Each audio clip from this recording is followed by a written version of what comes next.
এত বড় সিদ্ধান্ত নেওয়ার আগে একটু দেখেন না সুন্দর কোনো ফয়সালা করা যায় কিনা। ফয়সালা আবার কি করবো? ফয়সালা যেটা হওয়া সেটা তো হয়েই গেছে। এইরকম একটা বাট পার জোর মিথ্যাবাদী পোলার লগে আমি আমার মাইয়ারে রাখুম না, এটা সিদ্ধান্ত হয়ে গেছে। সিদ্ধান্ত যেহেতু আপনারা নিয়েই ফেলছেন, আমি আর তাহলে কি বলবো। কাবিন নামা কত ছিল? 12 লক্ষ টাকা ছিল, 2 লক্ষ টাকা নগদ ওষুধ ছিল, আর 5 লক্ষ টাকা মেয়ের ভাই নিছে, আর 5 লক্ষ টাকা পাওনা আছে। আসিফ, তোমার কাবিন বাবদ তো ওনারা এখনো 5 লাখ টাকা পায়। ওই 5 লাখ টাকা তুমি ওনাদেরকে পাওনা বুঝায় দাও।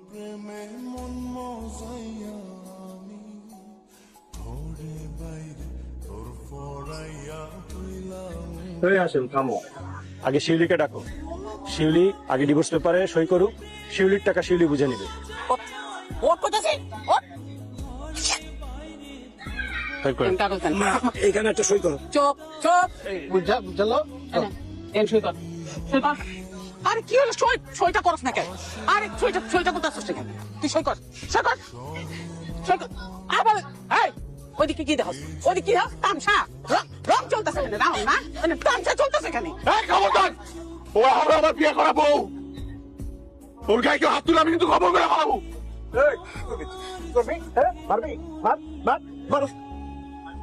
খবরদার! আর একটা চোর যদি ওনার গায়ে লাগে, আমি কিন্তু এটা নিজের গলায় ঢুকিয়ে দেবো। এই যে আমার মা, সারাটা জীবন টাকা টাকা টাকা টাকা করে আসছে। আপনারা দিঘায় দেখেন, কোনোদিন টাকা সুখ পাইছে? কোনোদিন টাকা সুখ পায় নাই। এটা কে তো আমি তো বড় হয়েছি, লগে লগে কোনো টাকাওয়ালা পোলা দেখলে আমার বিয়ে ঠিক করে দিছে।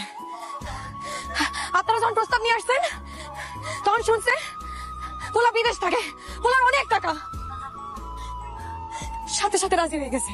এই আমার আম্মা আর আমার ভাই আমার একটা বার জিজ্ঞাসা নাই আমি এই বিয়েতে রাজি কিনা।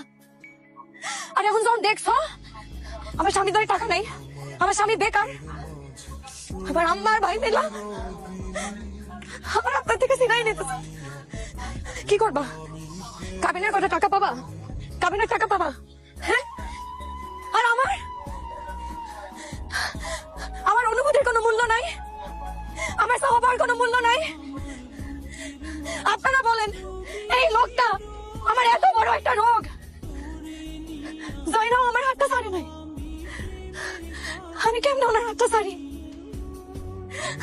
আব্বা, ছেলে মেয়ে ভালো না হইলে নাকি বাপ্পা তেজ করে দেয়। আজকে আমি তোমাদের অবাধ্য হইয়া অনেক বড় একটা সিদ্ধান্ত নিয়েছি আব্বা। আমি আমার সংসার, আমার স্বামীর মায়া ছেড়ে আমি কোথাও যেতে পারবো না আব্বা। আমার সাথে ওনার সাথে ভিক্ষা করা লাগে, আমি ভিক্ষা করে খাবো আব্বা, কিন্তু আমি কোথাও যাইতে পারবো না ওনার সাথে আব্বা। আমার তুমি মাফ করে দিও, এতে যদি তোমরা আমার ত্যাগ দাও করে দাও, আমার তাতে কিছু আসে যায় না আব্বা। এই টাকার হক তো আমার, আমি আপনার এই টাকা দিলাম, আপনি সবাই প্রমাণ করে দেন যে কাউরে যদি সত্যিকারের ভালোবাসেন, দুনিয়াতে যত বাধা আসুক না কেন আপনি সামনে আগায় যাইতে পারবেন। আর আমি জানি আপনি পারবেন। তুমি পাশে থাকলে আমি সব পারবো, সব। এই শুনে বহুত হয়েছে, নাটক বন্ধ করে নাও। হ্যাঁ,